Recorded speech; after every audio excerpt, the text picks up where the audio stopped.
Hi, welcome to My Favorite Mistake. I'm your host, Mark Graben.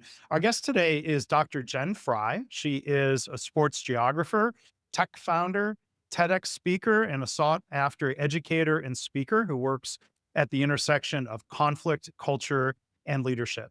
She's the founder of Jen Fry Talks, an organizational change firm.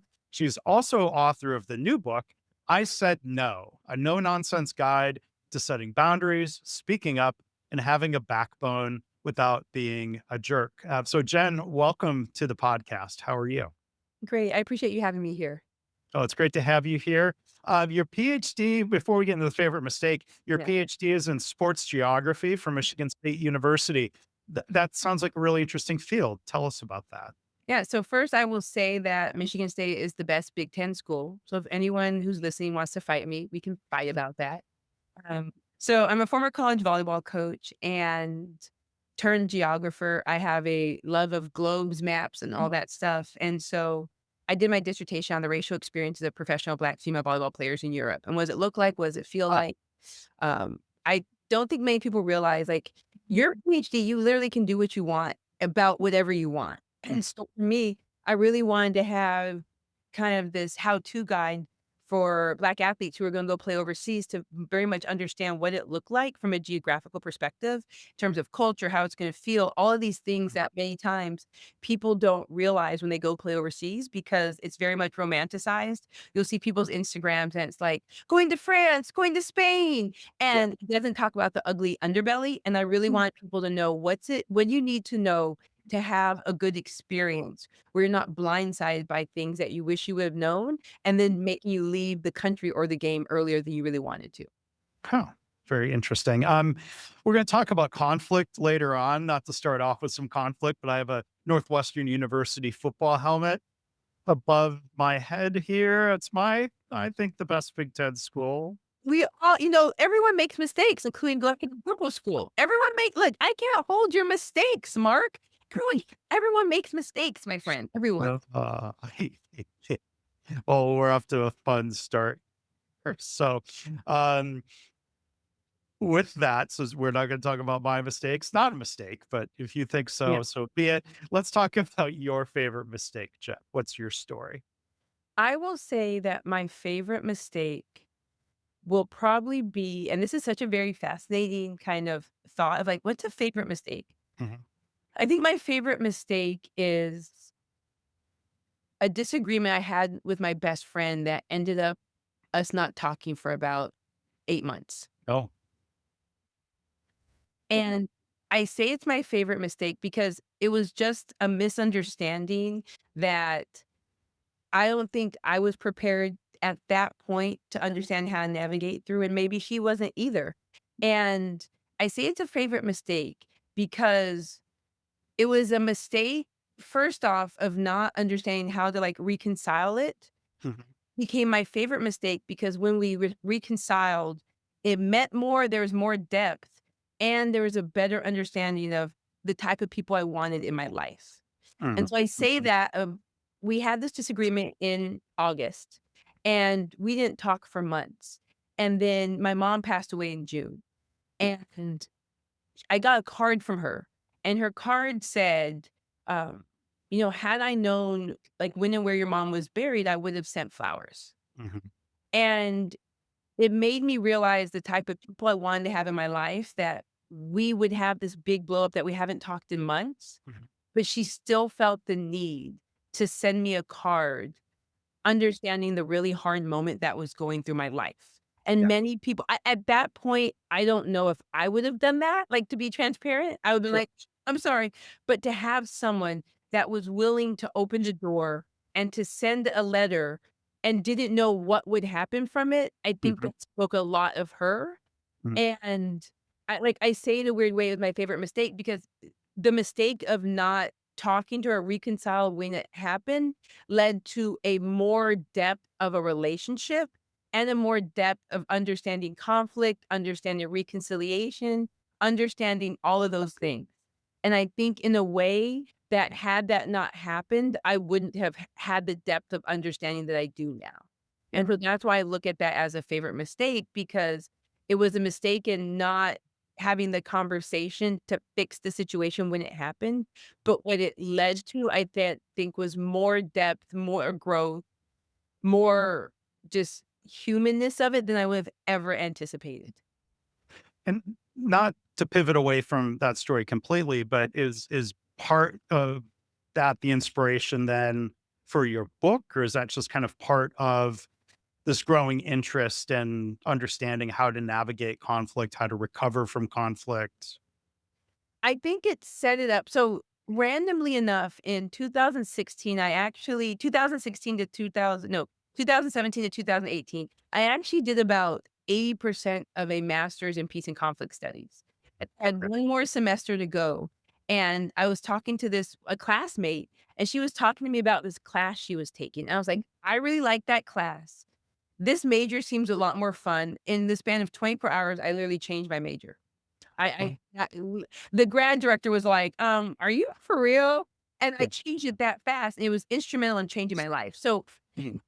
I had, like, literally 8% of a degree in that field, Yeah. but what I think it did was give me a foundation of understanding the importance of reconciliation, and Mhm. that sometimes when you have relationships with people, there has to be space for you to grow. And sometimes that means that you'll grow and then you'll come back together and it'll just be a little bit more different. Yeah. And so I think that's what it gave me space to do, is to be able to understand reconciliation in a very different way that I had not thought about before. Yeah. Um, was I don't know how much more you're willing to kind of share about what led to the falling out. Was it an old was it an old friend, a long time Yeah, we've been friends work for over 10 years. friend? Yeah. Yeah. And so then that's I mean, it must have been some I'm trying to delicately pry It was a like little bit about like it was what just a miscommunication of treatment of each other. yeah. It wasn't that big of a deal. It wasn't, either of us didn't do each other dirty. It Mhm. wasn't anything crazy. It was literally like a miscommunication of how just each other expected to be treated without dialogue, without communication. Literally is what it was. It wasn't anything big. Neither of us did each other wrong. So Right. it wasn't anything where there was, like, still hurt or anything of that nature.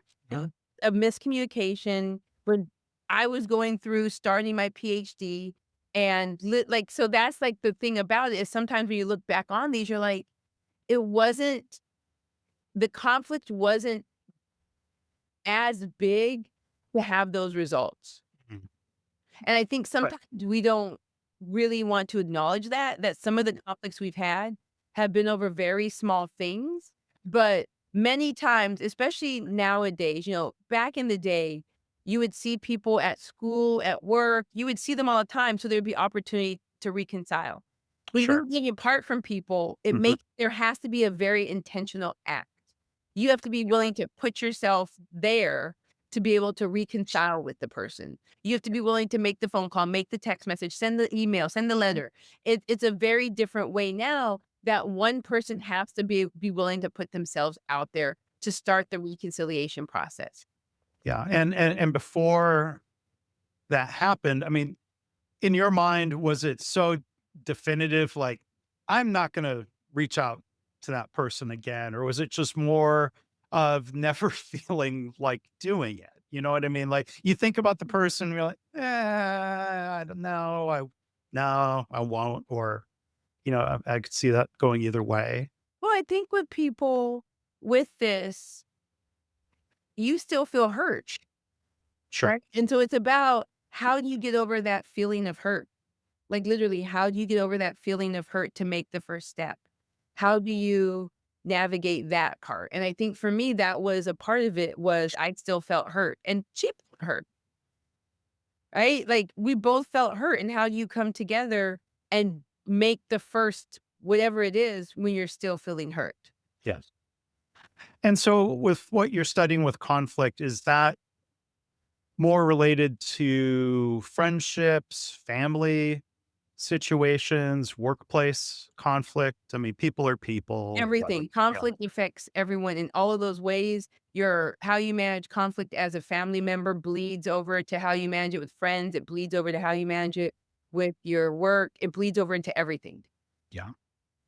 So tell us, let's talk more directly about the book then, and what you've learned, what you've researched, what you've been writing about. I mean, I think first off, the title "I Said No." It makes me Oh, think of an expression I've heard of more in recent years. No is a complete sentence. yeah.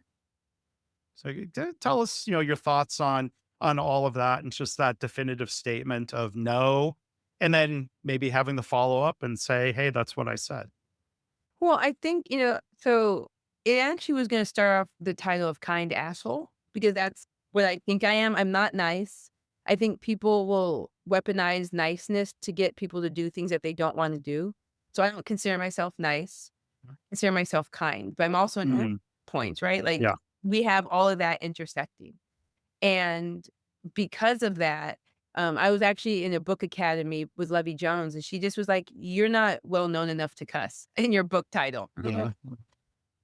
And also you have to think about what things do you want, like who do you want to buy it in the future? Do you want schools to buy it? Do you want, right? Like, and then you have to so I thought about it, and to me, I said no is a phrase that people have a very hard time with.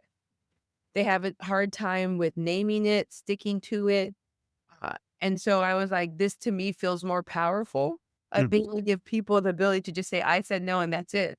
mhm, And it's a book about self advocacy, setting boundaries, saying no, all the things that people have a really hard time with, but mhm, that drains them and affects them, right? Like conflict is a mental health imperative.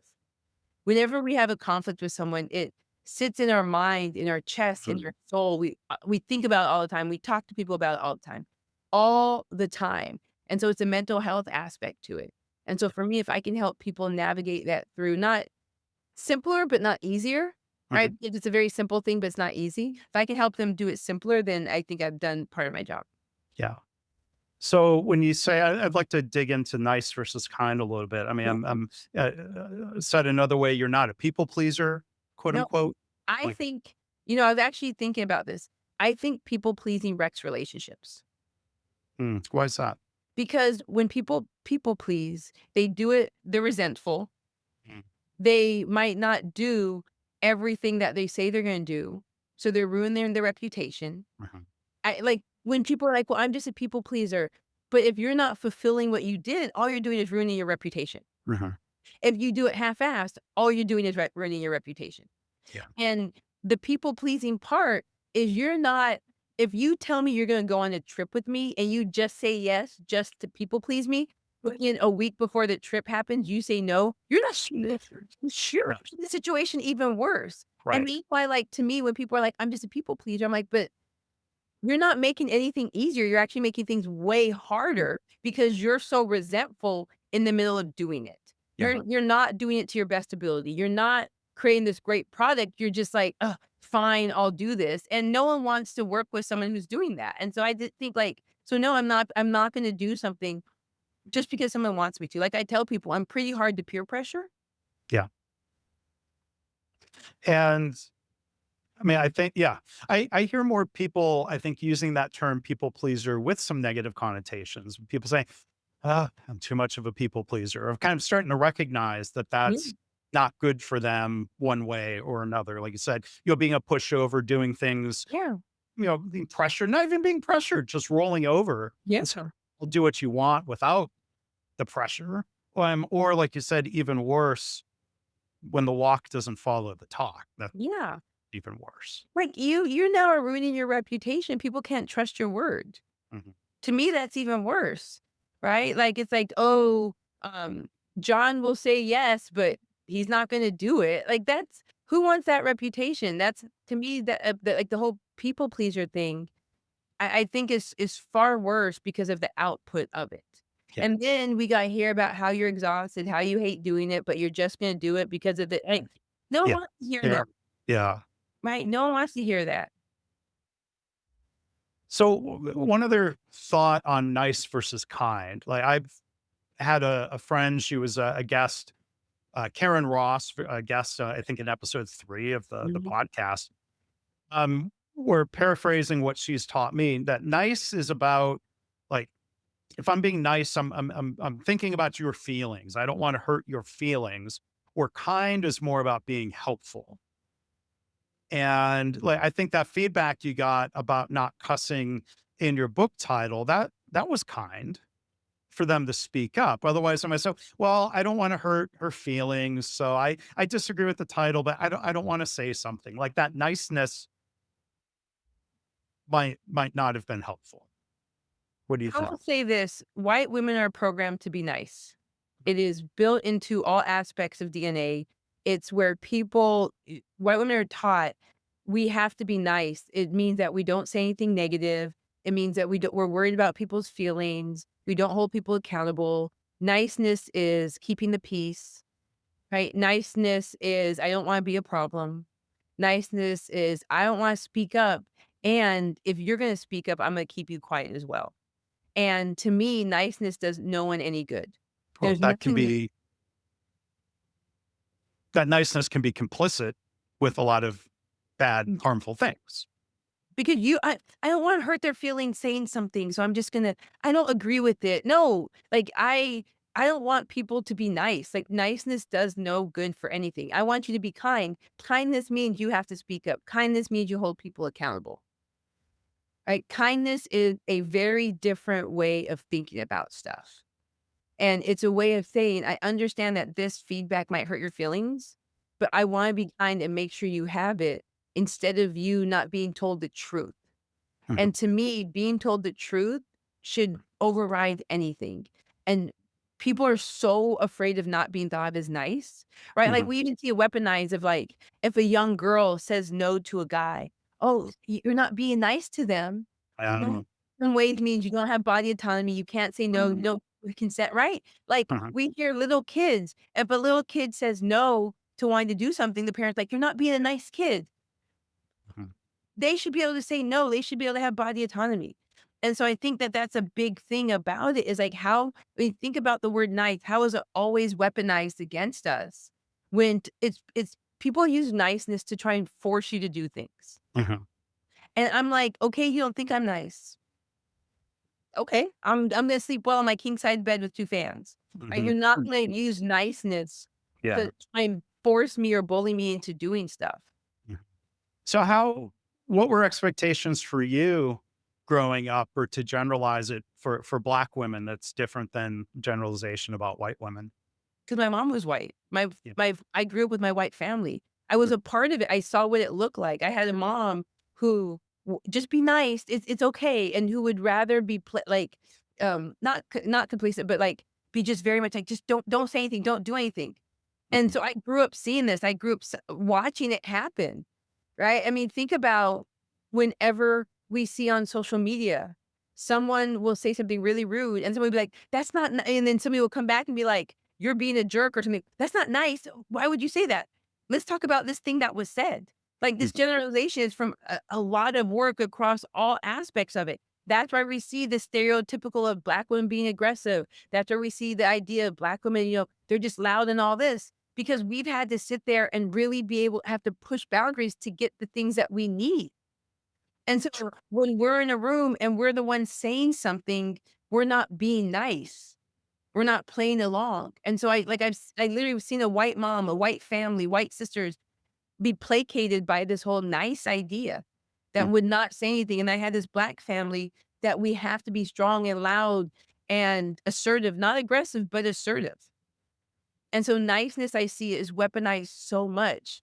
I think yeah. it's weaponized against little kids too that can cause sexual assault, right? Mhm, If you well, just be a nice kid, don't say anything. yeah. Like we gotta get rid of the nice term. Like I Mm. think So did you grow up then with influences from your dad's family and your mom's family to see that? Was there a pretty direct comparison? uh, I I I would grew up with mostly my mom's family. So I saw Okay. this in living color of what it looked like for white Mm, women yeah. who they no arguing, no conflict, none of that type of stuff. I saw it firsthand and what it looks like and what it feels like. And I see so many times that conflict in families is thought of as bad. If you make waves, if you say something, if you disagree, it's a bad thing, right? The whole just keep the peace. Just keep the peace. Be the bigger person. Yeah. I've outgrown being the bigger person. When you're Yeah. the bigger person, you're meant to just take everything. That's what you have to just take it all. You don't get to say anything. Well, just be the bigger person. Why do we have to be the bigger person? Because the other person is sleeping well. They're Mm. sleeping great at night.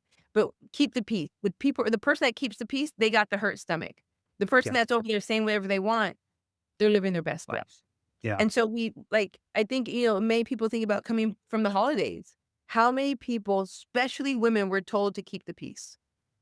Guarantee a lot. Well, I know grandma says that or uncle says that, but we only see them a little bit. Just keep the peace. Be the bigger person. You're younger. Just be the bigger. Man, forget all that. We, Yeah. we, we I mean, it kind of ties into something I was going to ask you about related to the book, and you argue that conflict isn't the problem, that avoidance is. I mean, there is, I think of workplace scenarios even where people keep the peace, they don't speak up when they disagree, and that often just kind of papers over these fault lines or these rifts, and then things maybe at some point blow up road. Similar things can happen in personal relationships or family. So how do you help people lean into the conflict? Is it a matter of approaching conflict differently instead of avoiding it, instead of assuming all conflict is bad? Like, is it a matter of how we go about it that can help? Well, I think it's two different things, right? Personal versus professional. I think when we talk about conflict in the professional realm, it has to be the way leadership sets the bar. If I'm a person that is willing to engage in conflict and you are not, and the second I send an email that you feel is conflict and you go to your boss and your boss shuts me down, Yeah. no conflict's going to happen, right? And that's what we see with people who are very much willing to have the conversation. Another person goes to the boss and the boss who's conflict avoidant shuts it down immediately. And so if you want to have an office where people can navigate conflict and then as a byproduct innovate, you have to allow conflict to occur, but that means you also have to have guardrails around what does that look like. You can't just have a free for all, right? You Sure. have to have some type of guardrail. And I think that that's the thing about it is that people don't think about it in that way. And it's like if you have a boss who hates conflict, everyone's going to hate conflict. Reality of it. No matter how much you're okay with it, if your boss doesn't like it, you will not like it because Right. you can't like it. You can't get involved with it. Your job will be on the line because now you're the aggressive person. Now you're the problem. All of these things you get put on a pip and then Mm. you're out there because you're trying to navigate conflict. Yeah. Um, I think an insecure leader or an insecure colleague will confuse disagreeing with the idea versus being personally attacked. Like, to me, I think the healthiest workplace environments, the ones that lead to the most innovation or success, are environments where we can disagree. People don't take it as a personal attack. We talk things through, or we collect data, or we do things to try to figure out, well, what is the best idea? But do you have tips on how to? I mean, I don't know. Can we avoid it? Like, we do our best. We're not saying that's a dumb idea or you're an idiot, but even in the most polite, constructive terms, well, I disagree with that approach because of such and such. Somebody still might say, well, you're a hater. Can we avoid that with some people? Should Well, we even worry about that? I think the reality of the situation is that adults aren't being trained on how to give or receive feedback. Mhm. There's this assumption that we know how to do it and we don't. Yeah. And so that's the thing is first is that adults don't know how to give or receive feedback. Right, like you go and you're like, well, the way you design this pen, I think it'd be designed better. And it's like, oh, he hates me. They're just like, oh, it's the pen, Right. the way you have it. Right. And that's the thing about it is that people aren't prepared to take feedback. One of the things I've really tried to work on is be excellent at receiving feedback. Good, bad, otherwise, receiving. And to me, as a person who has employees, I know I have a good culture of conflict or feedback is when someone will immediately disagree with me. You're not even having to invite it No. because they've learned it's welcome. Yeah, like, I'll be like, "I think the title" like, my chief of staff literally, I'm like, "I think the title of the book should be blah, blah, blah," and she'll be like, "No, that's bad." I'm Mm, like, "Well, then, like, what should it be?" I'm not mm, like, yeah, I'm like, "Okay." And yeah, I think the thing is that ask yourself, if your staff takes forever to disagree, right? They have to get the soldiers behind them. They have to be like, "Okay, Mark, you disagree, I disagree. Okay, who's gonna be the person to talk about it? How are we gonna talk about it? When should we bring it up? Okay, let's look at their schedule. Okay, they have, oh no, we can't bring it up this day. Okay, this day's good. So this is the time you're gonna bring it up. And you're gonna yeah. be like, hey John, things are going great. How was golf? So maybe talk like people have to Right. strategize to bring up conflict. That's a problem. It's a problem. It should be in the middle of the meeting. I don't agree with it. I think Yeah, that there is that I think that we should put right, if we're building a mousetrap, I think we should put the cheese on the left side versus the right side. Like, people should be able to disagree at a quicker speed versus have to build up the confidence and the strategy to go and talk to you about the thing. yeah. Yeah, and I think, it does sound like you have a good culture. If somebody was coming in new to an organization or if you have a new employee and they might not know the feedback is welcome. I mean, I think, a leader should go out of their way to invite the feedback. But then thinking back to something you said earlier, like saying yes to the trip and then canceling at the last minute, that's way worse than saying no. I think Absolutely.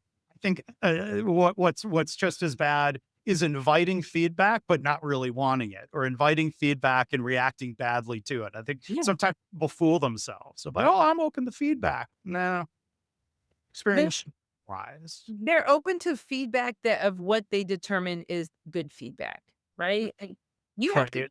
open. And for me, I you know, I also own a tech platform. And let me tell you, tech has humbled me in ways I didn't know existed. Like, Yeah. tech humbles me to, I mean, the ethos. And you have to be really open for feedback and growth when you own a tech platform. Like, huh, baby, the way it's humbled me. And like, I'll literally, after I pitch, and if I don't win, I go to the judges and say, can I get feedback? Like, what Yeah. feedback do you have? I like, we'll jump on because I want to know the feedback. I am a person who thinks I should win everything. Mhm. That's just what I think.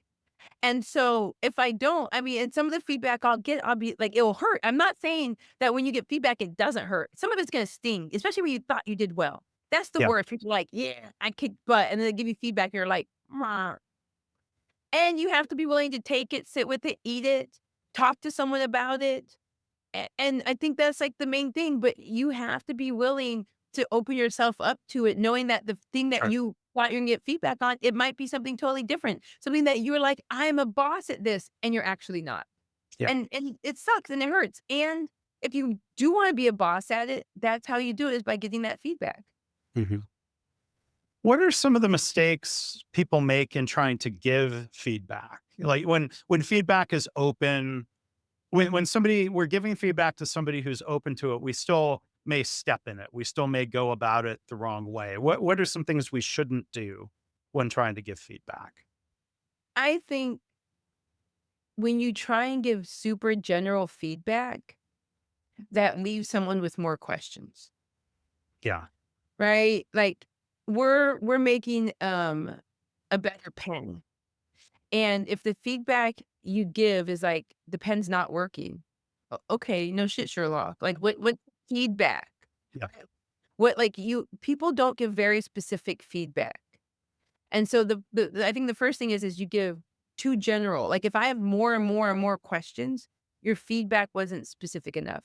I think Yeah. another thing is sometimes feeling like you have to give feedback just because the opportunity is there versus like, do you have actual feedback that's gonna make the thing, the person, the situation better? Yeah.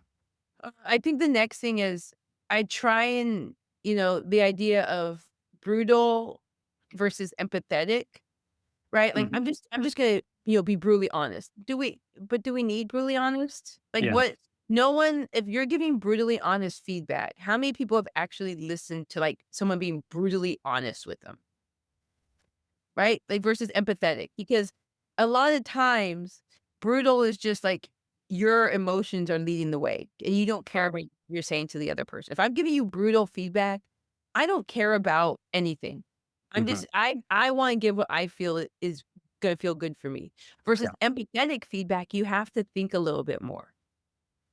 And that thought can save relationships, right? That thought of, "I'm giving this feedback because I want you to be better," versus, like, "I'm just gonna say the thing because I'm annoyed or pissed off." Yeah.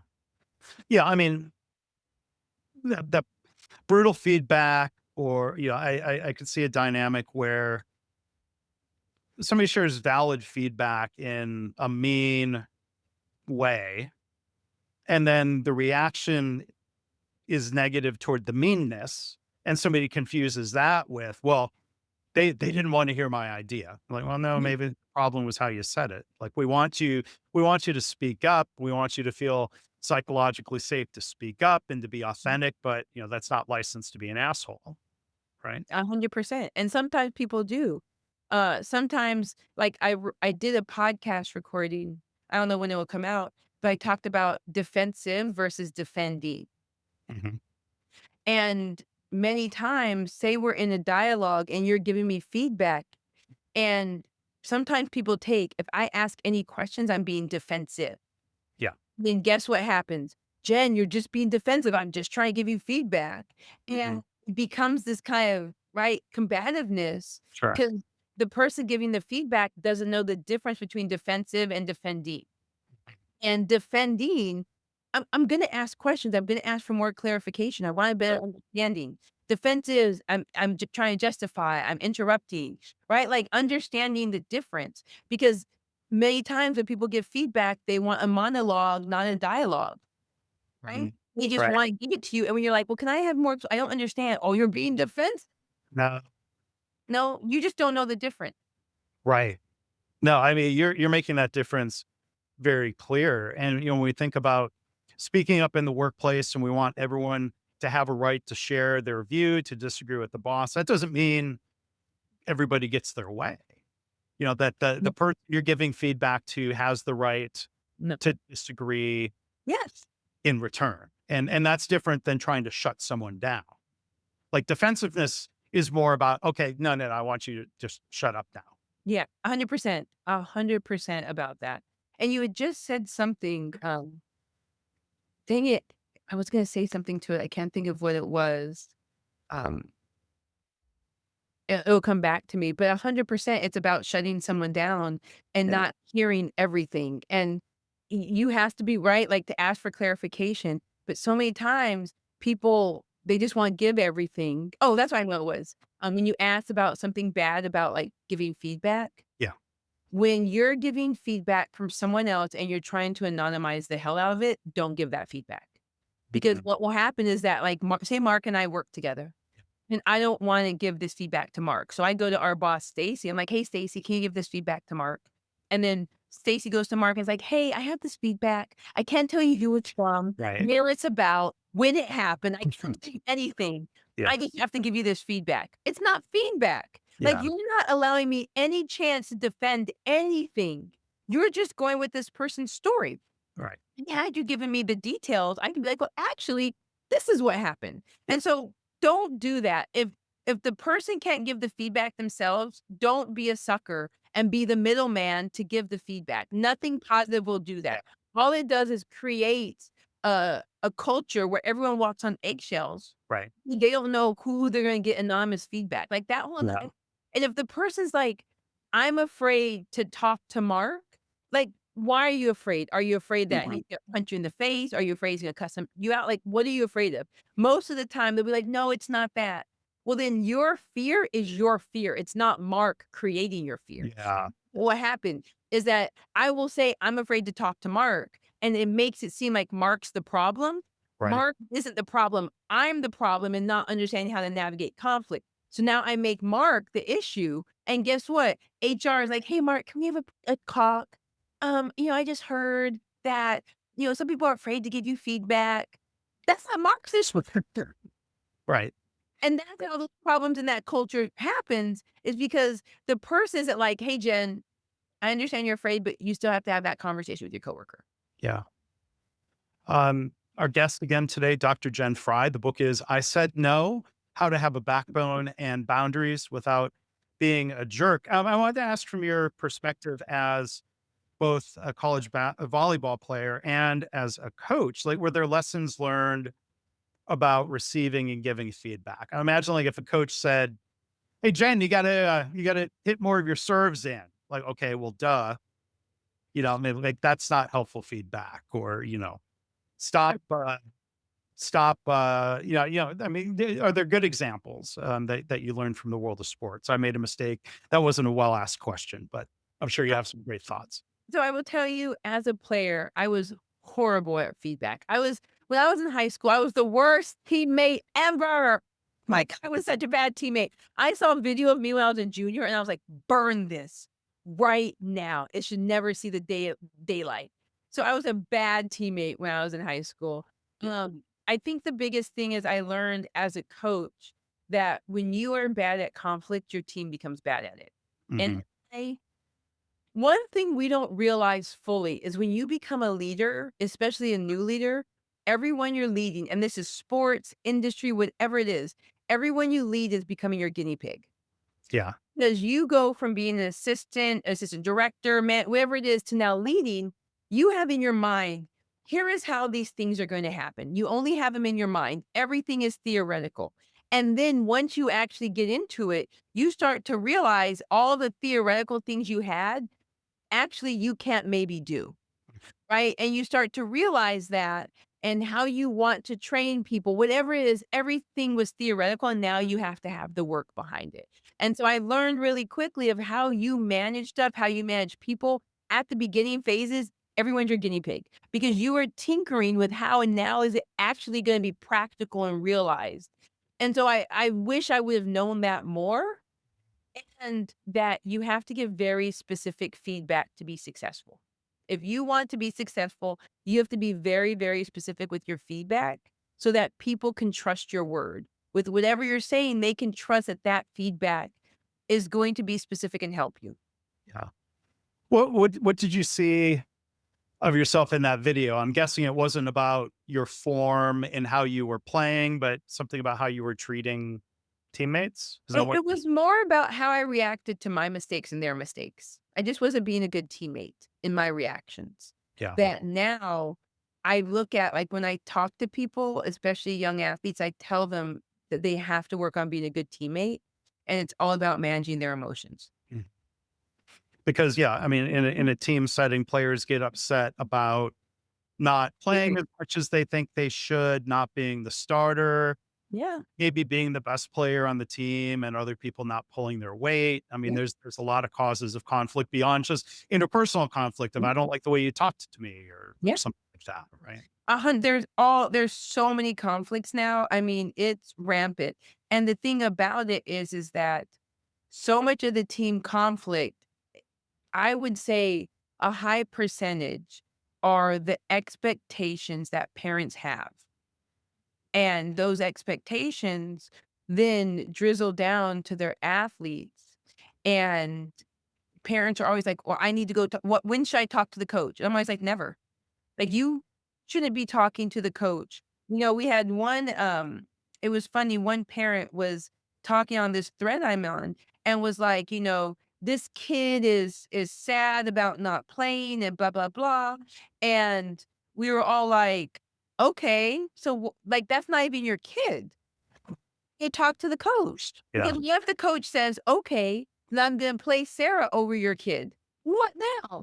Right? Sure. And so I Right. think parents wanna come in and save so much stuff. You can't. I understand you have expectation, all that, but you can't save it.